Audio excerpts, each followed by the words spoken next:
आज आपके 3-4 नेता जेल के अंदर हैं।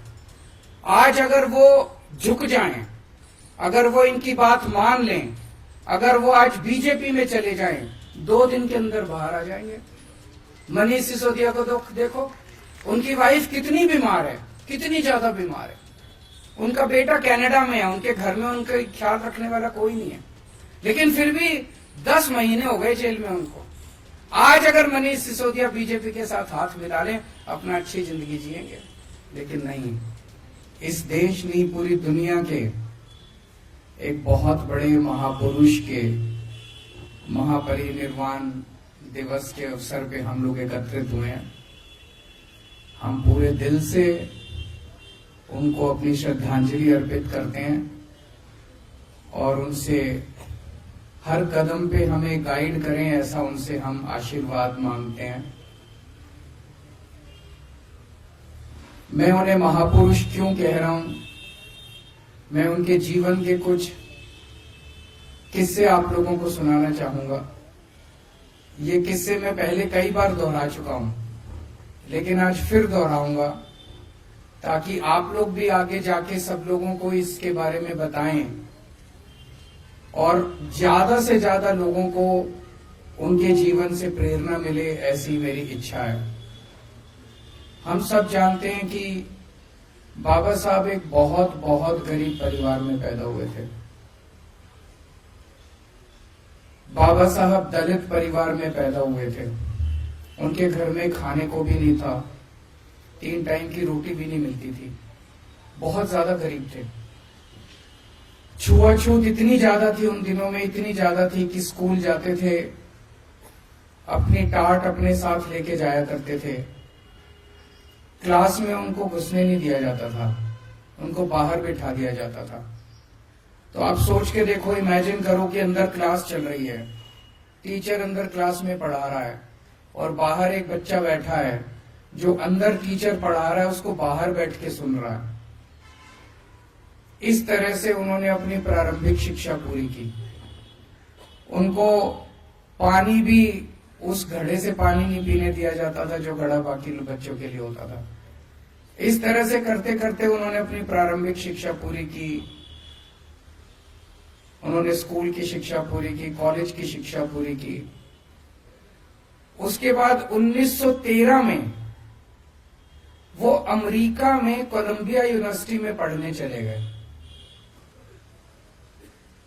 कोलंबिया यूनिवर्सिटी दुनिया की आज के टाइम पे भी दुनिया की सबसे बड़ी यूनिवर्सिटीज में मानी जाती है। कोलंबिया यूनिवर्सिटी में आज भी एडमिशन लेना नामुमकिन सा है।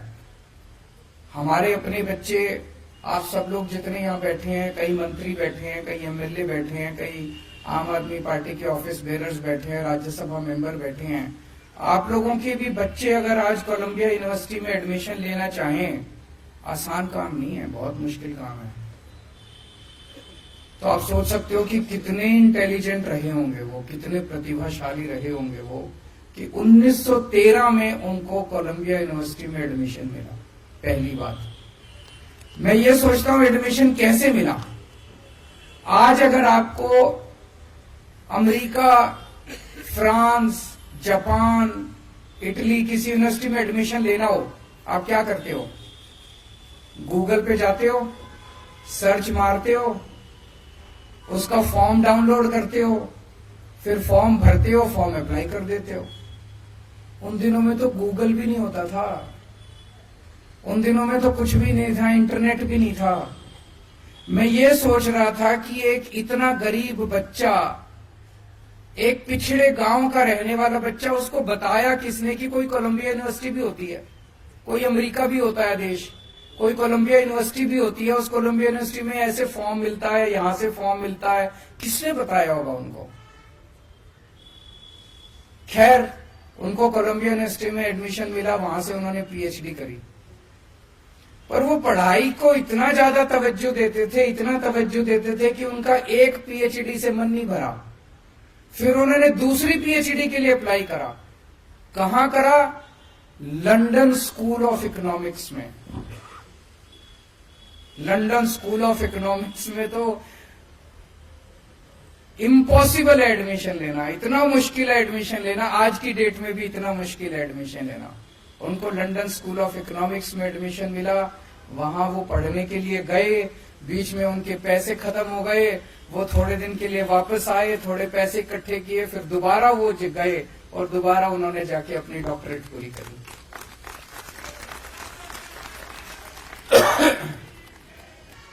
उन्होंने बहुत ज्यादा शिक्षा को महत्व दिया, बहुत ज्यादा। मैं तो कई बार ये सोचता हूं कि वो टाइम के पहले, हमारे देश का दुर्भाग्य है कि टाइम के पहले हम लोगों को छोड़ के चले गए। अगर 10 साल और रह जाते, वो 15 साल और रह जाते, मैं समझता हूं कि अपने जीते जी वो देश के सारे सरकारी स्कूल ठीक कर जाते। आज 75 साल हो गए देश को, 75 साल में इन सारे लोगों ने मिलकर देश के सरकारी स्कूलों का बेड़ा गर्क कर दिया। इन लोगों ने, शिक्षा इनके एजेंडा में ही नहीं है। कोई पार्टी नहीं चाहती कि देश के बच्चों को, गरीब बच्चों को शिक्षा मिले। अकेला वो शख्स, मैं उठा के देखता हूं इतिहास, पूरे इतिहास में आजादी ने बहुत बड़े बड़े सूरमा पैदा किए, अकेला वो शख्स है जिसने शिक्षा को महत्व दिया और किसी ने शिक्षा के बारे में बात नहीं करी, क्योंकि उसने भुगता था, उस शख्स ने भुगता था, उसने उस गरीबी से निकल के और उसने इतनी अच्छी शिक्षा प्राप्त की थी। आज भी आप देख लो, इन सारी पार्टियों ने हमारा सारा एजेंडा चोरी कर लिया। सबसे पहले तो हम ही थे, हम जाके कहते थे केजरीवाल की गारंटी, केजरीवाल की गारंटी, कहते थे कि नहीं कहते थे? अब ये वाले भी कह रहे हैं गारंटी, वो वाले भी कह रहे हैं गारंटी। घोषणा पत्र, संकल्प पत्र, मैनिफेस्टो, सारे गारंटी, इसकी गारंटी, उसकी गारंटी, सारे गारंटी दे रहे हैं। सारे फ्री बिजली की बात कर रहे हैं, सारे फ्री इसकी बात कर रहे हैं, उसकी। शिक्षा की बात आज भी कोई नहीं कर रहा। शिक्षा की गारंटी केवल और केवल आम आदमी पार्टी दे सकती है। क्यों? हम बाबा साहब अम्बेडकर के चेले हैं।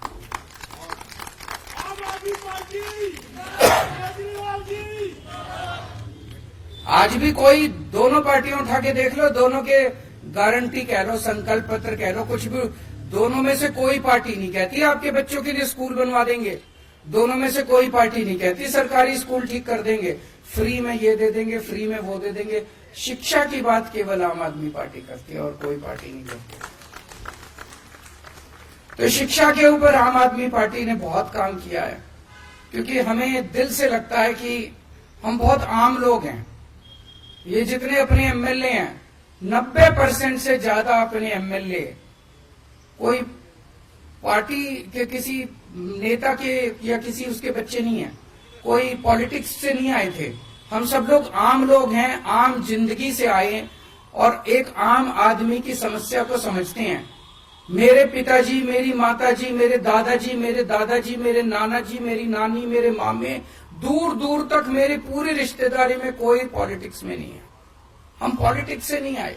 ऐसे ही सारे हमारे एमएलए हैं, हमारे मंत्री हैं, जो बहुत आम जनता के उससे आए हैं। हम शिक्षा के महत्व को समझते हैं कि अगर एक परिवार के बच्चे को शिक्षा मिल जाए, उस परिवार की तो वो तो गंगा नहाया हो जाता है। वो परिवार, उसका तो फिर बेड़ा पार हो जाता है, उसकी गरीबी भी दूर हो जाती है, उसके कई समस्याएं दूर हो जाती है। और अगर किसी परिवार के बच्चे को शिक्षा ना मिले तो आने वाली पीढ़ी दर पीढ़ी वो पिछड़ा ही रहता है, वो आगे नहीं बढ़ पाता। तो शिक्षा सबसे जरूरी है, ऐसा हम लोगों को वो है। तो सबसे ज्यादा हम लोगों ने शिक्षा पे जोर दिया। और जितना मैं सोचता हूं, मुझे लगता है कि जानबूझ के इस देश के अंदर 75 साल जानबूझ के लोगों को अशिक्षित रखा गया। अगर 5 साल के अंदर, 7 साल के अंदर आम आदमी पार्टी की दिल्ली सरकार दिल्ली के 2 करोड़ लोगों के बच्चों को अच्छी शिक्षा दे सकती है, तो 75 साल में क्या हमारे देश के लोगों को, 140 करोड़ लोगों को अच्छी शिक्षा नहीं दी जा सकती थी? दी जा सकती थी। जानबूझ के अनपढ़ रखा गया, जानबूझ के अशिक्षित रखा गया। 2 मंत्र थे बाबा साहब की जिंदगी के, संघर्ष और सेवा, और हमारे ऊपर ये दोनों लागू होते हैं। जब अपनी 70 में से 67 सीट आई थी, तो मैंने सोचा था चलो अब संघर्ष पूरा हुआ, अब सेवा करेंगे। लेकिन इन्होंने जो तंग करा हम लोगों को, काम नहीं करने दिया, इतने अड़चन अड़ाई, इतने एक के बाद एक कानून लेके आ रहे हैं, ये भी पावर हमारी, ये भी पावर हमारी। केजरीवाल की कोई पावर नहीं है कि बिना पावर के भी हमने इतना काम कर दिया। तो तब मेरे को अब लगने लगा कि आम आदमी पार्टी तो पैदा ही संघर्ष के लिए हुई है। जो जो आम आदमी पार्टी में आए वो ये सोच ले भाई ये कांटों का ताज है। हम पैदा ही, हमारा पूरा जीवन ही संघर्ष है, संघर्ष में ही जीना है अपने को। जैसे बाबा साहब अम्बेडकर का पूरा जीवन ही संघर्ष था, हमें भी संघर्ष में ही जीना है। आज भी ये मतलब कभी ये काम रोकेंगे, कभी वो काम रोकेंगे, अफसर तुमको रिपोर्ट नहीं करेंगे, ये नहीं करेंगे, वो नहीं, काम नहीं करने देना इन लोगों को। और हमने भी ठान लिया काम तो करके रहेंगे हम लोग। जब हम सड़क पे थे तभी काम करवा लेते थे इन लोगों से, अब तो हम अंदर आ गए, कुछ ना कुछ रास्ते निकल ही जाएंगे। तो एक तो संघर्ष से घबराना नहीं है। संघर्ष हमारे जीवन का सबसे बड़ा, आज आपके 3-4 नेता जेल के अंदर हैं।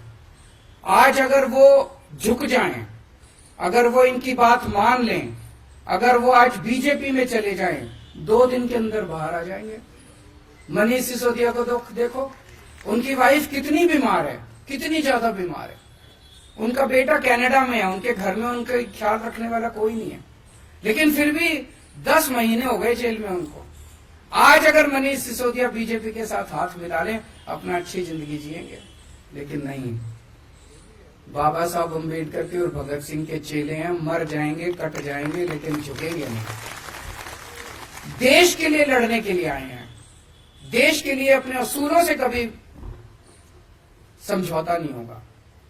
बाबा साहब अम्बेडकर की भी जिंदगी आप पढ़ो, कितने ऐसे मौके आए जब उनको कहा गया समझौता कर लो, इस चीज पे समझौता कर लो, उस चीज पे है ना, कि कितने सारे ऐसे मौके आए, कभी समझौता नहीं किया उन्होंने किसी चीज पे समझौता। हमें भी समझौता नहीं करना, देश के साथ समझौता नहीं होगा, मुल्क के साथ समझौता नहीं होगा, जनता के लिए दूसरी चीज सेवा। भगवान, हमने पिछले जन्म में कुछ अच्छे काम करे होंगे, जो हम जैसे आम लोग, छोटे छोटे परिवारों से आए हुए लोग, छोटे छोटे बैकग्राउंड से आए हुए लोग, मध्यम परिवार के इतने सारे हम एमएलए, हम सारे लोग, हमको ऊपर वाले ने कितना बड़ा मौका दे दिया। कोई एमएलए बन गया, कोई मंत्री बन गया, कोई मुख्यमंत्री बन गया। इसको हमें एक अवसर के रूप में देखना है कि ऊपर वाले ने अवसर दिया है। ऊपर वाला हर एक किसी को ऊपर वाला पैसे दे देता है, किसी को ऊपर वाला सत्ता दे देता है, किसी को ऊपर वाला कुछ दे देता है। लेकिन अगर उसको घमंड हो जाए, अहंकार हो जाए कि ये मेरे को तो मेरी वजह से मिला और मैं पता नहीं कितना हूं, बस खत्म है वो आदमी। हमें ये सोचना है कि ये भगवान ने हमें दूसरों की सेवा करने के लिए सत्ता दी है, भोगने के लिए सत्ता नहीं दी। तो इस सत्ता को हमें सेवा के लिए इस्तेमाल करना। जितनी भी बहुत अड़चने हैं, मेरे पास कई एमएलए आते हैं, जी ये काम नहीं हो रहा, वो काम नहीं हो रहा, बहुत अड़चने आएंगी, सारे कोशिश करेंगे। आपसे आज ये आपके काम में अड़चन क्यों डाल रहे हैं? आज अगर आप सक्सेसफुल नहीं होते, सफल नहीं होते, कोई अड़चने नहीं आती। आज अगर आप स्कूलों का काम नहीं करते, अस्पतालों का काम नहीं करते, महिलाओं का सफर फ्री नहीं करते, बिजली फ्री नहीं करते, पानी फ्री नहीं करते, तीर्थ यात्रा फ्री नहीं करते, कोई अड़चन डालने वाला नहीं था। अगली बार दिल्ली हार जाते, उनको पता था, उनको पता है दिल्ली अब आपसे कोई नहीं छीन सकता।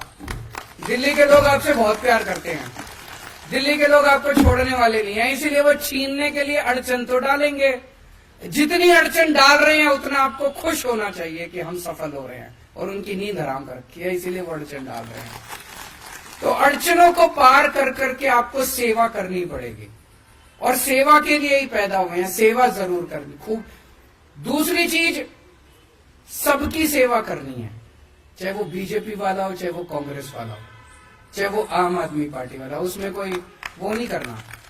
हमें कई बार मन में आता है ये तो बीजेपी वाला, इसका मैं काम क्यों करूं, उसका भी काम करना, उसका भी दिल जीतना है। एक दिन ऐसा आएगा जब दिल्ली के 2.5 करोड़ लोग आम आदमी पार्टी के मेंबर होंगे, और एक दिन ऐसा आएगा जब देश के 140 करोड़ लोग आम आदमी पार्टी के मेंबर होंगे। और आम आदमी पार्टी से मेरा मतलब आम आदमी पार्टी नहीं है, मेरा मतलब मुल्क है। मुल्क के लिए काम करना है अपने को। अगर कल को मुल्क और आम आदमी पार्टी के बीच में चुनना हो तो आम आदमी पार्टी को लात मार देना, मुल्क के लिए काम करेंगे। तो अपने को, मैंने कोरोना के टाइम में ये बहुत अच्छा एग्जाम्पल देखा था। कोरोना के टाइम में मैं देखता था कि तीनों पार्टियों के लोग मिल गए थे, आपस में ऑक्सीजन की जरूरत है, ये कांग्रेस वाला उसको फोन कर रहा है, वो उसको फोन कर रहा है, हाँ भी है, ऑक्सीजन का सिलेंडर है। दिलीप बताया करता था, दिलीप पांडे अपना कोऑर्डिनेट करता था सारा, और इतनी अच्छे तरीके से तीनों पार्टियों ने मिलकर काम किया था। वही स्पिरिट अपने को रखनी है। हम कोई दुश्मन थोड़ी है एक दूसरे के, एक ही तो मुल्क के लोग हैं। पता नहीं क्यों इतना जहर भर लिया हम लोगों ने आपस में एक दूसरे के दिल। तो सबका काम करना है, सबकी सेवा करनी है। आज हम दिल्ली के अंदर जो काम कर रहे हैं, बच्चों को अच्छी शिक्षा दी, हमारे पास क्या है? हमारे पास तो कुछ भी नहीं है। फक्कड़ लोग हैं, ना पैसे अपने पास, ना आदमी अपने पास, बस लोगों का आशीर्वाद है। जो 18 लाख बच्चे सरकारी स्कूलों में पढ़ते हैं, आज हर एक का माँ बाप मानता है कि यार इन्होंने मेरे बच्चों का भविष्य तो बना दिया। उन 18 लाख बच्चों के माँ बाप का आशीर्वाद हमारे साथ है। आज जो करोड़ों लोगों का हमने मोहल्ला क्लिनिक में इलाज कराया, करोड़ों लोगों का अस्पतालों में इलाज कराया, अगर किसी का एक्सीडेंट हो जाए तो उसका मुफ्त में इलाज होता है, वो कुछ तो आशीर्वाद शीश देके जाता होगा ना। उनके आशीर्वाद हमारे साथ हैं, यही हमारी संपत्ति है। तो सेवा करनी है, संघर्ष करते रहना पड़ेगा, पूरी जिंदगी संघर्ष करना पड़ेगा। हताश मत होना, डरना मत। और आज बाबा साहब अंबेडकर के महापरिनिर्वाण दिवस के अवसर पे ये अपने अपने मन में कसम खा के जाओ कि उसी रास्ते पर पूरा जीवन उनका संघर्ष ही तो था। आखिरी दम तक संघर्ष कर रहे थे वो।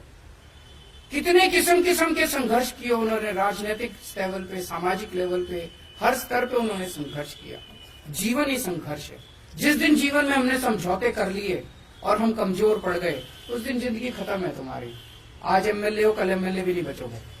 यही तो, समझौता नहीं करना, आगे बढ़ना है, मजबूती के साथ आगे बढ़ना है, और संघर्ष में ही खुशी ढूंढनी है। उसी में खुशी आने लगेगी जिस दिन संघर्ष को अपने जीवन का हिस्सा बना लिया। बहुत बहुत शुक्रिया। आप सब जानते हैं कि जनज्वार का खर्च आपके जन सहयोग की बदौलत चलता है। आप भी जन सहयोग में शामिल हों और आजाद और स्वतंत्र पत्रकारिता को बनाए रखने के हमारे इस महाअभियान में शामिल हों। हमें इंतजार रहेगा आपके सहयोग का, क्योंकि आपका सहयोग ही हमारी मजबूती का सबसे ताकतवर रास्ता है। धन्यवाद साथी।